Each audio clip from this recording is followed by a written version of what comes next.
C'est la journée mondiale du climat et le climat dans le monde est plutôt morose.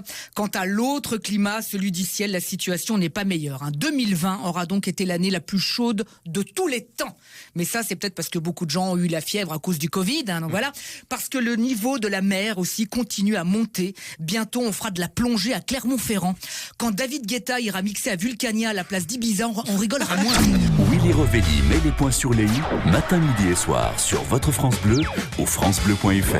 On va bientôt voir des gens en sandales 10 mois sur 12. On va voir des pieds toute l'année. Voilà, vous le comprenez le danger maintenant. On va voir des pieds toute l'année. La plage recule. Paraît que les lapons s'exercent déjà à prendre l'accent du midi.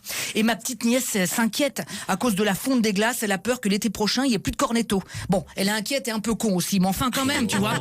On rigole, mais les Esquimaux vont demander le statut de réfugiés climatiques. Ils seront des centaines à squatter place de la République, les Esquimaux. Et les flics les dégageront de leur tente igloo. On va voir des hordes de phoques faire la quête au feu rouge et dans le métro, des manchots faire la manche. Sale Mikova sera la prochaine insulte raciste. Mikova, sale Miko, fils de Mikova. Heureusement, en France, pour lutter contre le réchauffement climatique, on a su prendre de grandes et courageuses décisions. On se déplace en trottinette. À Paris, aujourd'hui, dans la Seine, il y a plus de trottinettes que de poissons. Paris, capitale internationale de la fracture causée par trottinette. Ouais, on peut être fier de nous. On fout 3 pauvres plantes agonisantes dans des bacs en plastique pour condamner une place de parking et c'est bon, la planète est sauvée. C'est fou, hein?